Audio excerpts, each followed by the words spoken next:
Hello বন্ধুরা, সবাই কেমন আছো? আশা করি সবাই খুব ভালো আছো। তো চলে এসেছি নতুন একটা ব্লগ নিয়ে।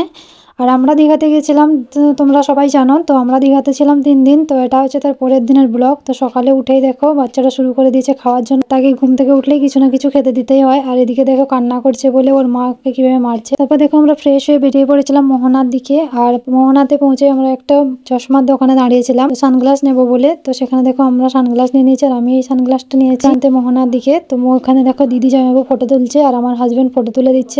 এরপর আমরা সবাই মিলে চলে এসেছিলাম সকালে ব্রেকফাস্ট করবো বলে। আর এখানে দেখো সবাই মিলে মুড়ি আর ঘুগনি নিয়ে বসে আছে। আর আমি এখানে নিয়েছিলাম ব্রেড আর চা, কারণ ওই দিন সোমবার ছিল। তো আমি নিরামিষ খাই, তাই ওইগুলো খাইনি। আমি একটা চা আর একটা ব্রেড নিয়ে নিয়েছিলাম। আর এখানে বোন বলছিল মুড়ি ঘুগনিটা বেশ ভালোই হয়েছে খেতে। আর এদিকে দেখো মা, আমার হাজব্যান্ড, দিদি জামাইবাবু সবাই বসে গেছে।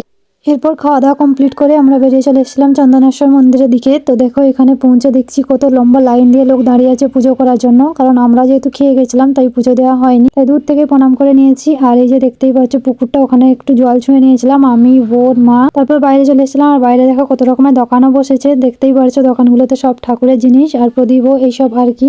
তো আজকের ব্লগটি কেমন লাগলো তোমরা আমাকে অবশ্যই কমেন্টে জানিও। আর যারা যারা এখনো সাবস্ক্রাইব করোনি অবশ্যই সাবস্ক্রাইব করে পাশে থেকো। দেখা হচ্ছে নেক্সট কোনো ব্লগে।